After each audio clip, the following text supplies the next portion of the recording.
Hey all, welcome to crafts and vlog Tamil. இன்றைக்கி நம்ம சேனலில் ஒரு best out of waste video தான் பார்க்க போகிறோம். இந்த வாட்சோட ஃப்ரேம் தான் உடஞ்சிருச்சு, பட் அதோட ஒர்க்கிங் கண்டிஷன் நல்லா தான் இருந்துச்சு.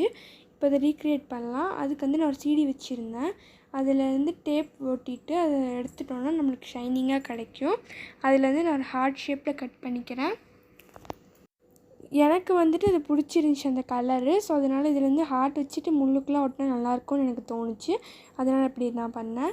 இப்போ வந்து கொஞ்சம் பெரிய ஹார்ட் எடுத்துகிட்டு நம்ம பெரிய முள்ளில் வந்து கம்பை போட்டுட்டு ஒட்டிக்க போகிறோம். அதே மாதிரி அந்த சின்ன முள் இருக்கு இல்லையா, அதுக்கும் ஒட்டிக்கிறோம். அது வந்து ஓரளவுக்கு மீடியமாக இருக்கும். அதுக்கடுத்து அந்த இருக்கிறதுல ரொம்ப சின்னது வந்து செகண்ட்ஸ்க்கு வந்து நான் ஒட்டிக்கிறேன். அதுக்கு எடுத்துகிட்டு இனி கொஞ்சமாக டெக்கரேஷனாக இருக்கிறதுக்காண்டி நம்ம பண்ணியிருந்தோம் இல்லையா அந்த ஹார்ட்டு, அதே மாதிரி இனி 2 கட் பண்ணிவிட்டு அதை 2யுமே சேர்த்து வச்சு ஒட்டிட்டு அதையுமே வந்து நான் கொஞ்சம் கீழே ஒட்டிக்கிறேன். அதுக்கடுத்து அந்த கிளாக்கோட சைஸ்க்கு என்கிட்ட வந்து ஒரு கார்ட்போர்ட் பீஸே இருந்துச்சு. அதை எடுத்து அந்த கிளாக்கில் வச்சுட்டு அந்த கண்ணாடி வைக்கிற மாதிரி நம்ம வந்து இப்போ வந்து மார்க் பண்ணிக்க போகிறோம். அதே மாதிரி அதுலேருந்து ஸ்க்ரூ போடுறதுக்கு வந்துட்டு ஒரு ஹோல் மாதிரி இருந்துச்சு, அதையும் நான் சேர்த்து மார்க் பண்ணிக்கிறேன். இப்போ வந்துட்டு நான் அதை வந்து மார்க் பண்ணிட்டேன். இப்போ அந்த கிளாக் எடுத்துகிட்டு நம்ம வச்சிடலாம். அதுக்கடுத்து நம்ம அந்த கண்ணாடி இருக்கு இல்லையா, அந்த கண்ணாடி எடுத்து வச்சுட்டு நம்ம மார்க் பண்ணியிருந்தோம் இல்லையா, அதுக்கு கரெக்டாக வந்து நம்ம வந்து அந்த கண்ணாடியை ப்ளேஸ் பண்ணிவிட்டு அதை வந்து 4 சைட்லேயும் மார்க் பண்ணிக்கலாம்.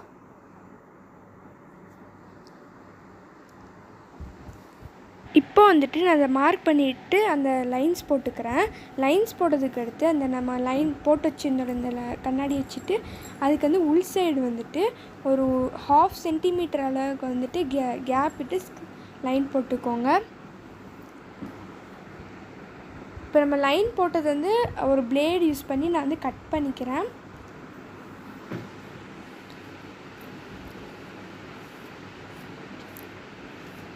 அதுக்கடுத்து அந்த டப்பா கட் பண்ண டப்பா வந்து ஃபினிஷிங் கிடைக்கிறதுக்காண்டி நான் வந்து கொஞ்சம் டேப் வச்சு சைடு ஃபுல்லாக கவர் பண்ணிக்கிறேன்.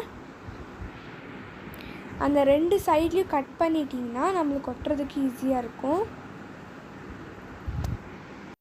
இப்போ வந்துட்டு இதை நான் பெயிண்ட் பண்ணிக்க போகிறேன். நான் பெயிண்ட் பண்ணுறதுனால தான் அப்போலேயே வந்து நான் டேப் வச்சு கவர் பண்ணேன் சைடில். நீங்கள் வந்து பெயிண்ட் அடிக்கிற மாதிரி இருந்தால் நீங்கள் கவர் பண்ணுங்கள். பெயிண்ட் அடிக்கிற மாதிரி பிளாக் ஷீட் ஒட்டுறீங்க அப்படின்னா நீங்கள் அது பண்ண தேவையில்லை. இப்போ வந்துட்டு அந்த கண்ணாடி எடுத்து நான் அதில் வச்சுட்டு அந்த கிளாக்கையும் எடுத்து அதுக்கு மேலே வந்து ப்ளேஸ் பண்ணிக்கிறேன். இப்போ வந்துட்டு நம்ம ஹோல்ஸ் எல்லாம் வந்து அந்த மார்க் பண்ணி வச்ச இடத்துக்கு போட்டாச்சு. அதை வந்துட்டு அந்த ஸ்க்ரூ போட்டுட்டு நான் ஃபுல்லாக டைட் பண்ணிக்கிறேன்.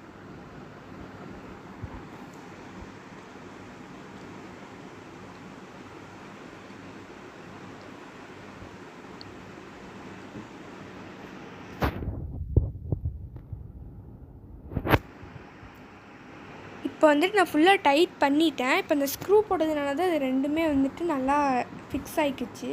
இப்போ நான் சைடில் கொஞ்சமாக க்ளூ போட்டுட்டு நான் வந்து கொஞ்சம் சீரீஸ்லாம் இருந்துச்சு, அதெல்லாம் வந்துட்டு ஹாட் வாட்டரில் ஊற போட்டு நான் கட் பண்ணி வச்சுருந்தேன் ஏற்கனவே. அதெல்லாம் எடுத்து இப்போ நான் வந்து ஒட்டிக்கிறேன்.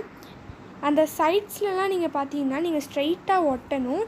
நீங்கள் கொஞ்சம் சைடாக வச்சு ஒட்டிங்கன்னா கையிலலாம் குத்திக்கும். ஸோ அதனால் நீங்கள் அதை மட்டும் ஸ்ட்ரைட்டாக வச்சு ஒட்டிக்கோங்க. 2 சைட்லேயுமே நம்ம அப்படி தான் ஒட்டணும். சென்டரில் வந்து எப்படி வேணாலும் ஒட்டிக்கலாம், பட் வந்து சைடில் வந்து நம்ம அப்படி தான் ஒட்டணும். நம்ம வந்து சீடி தான் ஒட்டணுன்ட்டு வந்து நம்மளுக்கு இல்லை. உங்களோட க்ரியேட்டிவிட்டிக்கு ஏற்ற மாதிரி எப்படி வேணாலும் நம்ம ஒட்டிக்கலாம். எனக்கு வந்து இந்த மாதிரி தான் பிடிச்சிச்சு. ஸோ இந்த மாதிரி தான் நான் பண்ணேன். அவ்வளோதான், முடிஞ்சிருச்சு. இப்போ நான் உங்களுக்கு சுற்றி காமிக்கிறேன் எப்படி இருக்குன்னு நீங்களே பாருங்கள். இன்னும் இந்த வீடியோவை நீங்கள் சப்ஸ்கிரைப் பண்ணாமல் பார்த்துருக்கீங்கன்னா சப்ஸ்கிரைப் பண்ணிக்கோங்க. எங்களை சப்போர்ட் பண்ணுங்கள். தேங்க்யூ. பாய் பாய்.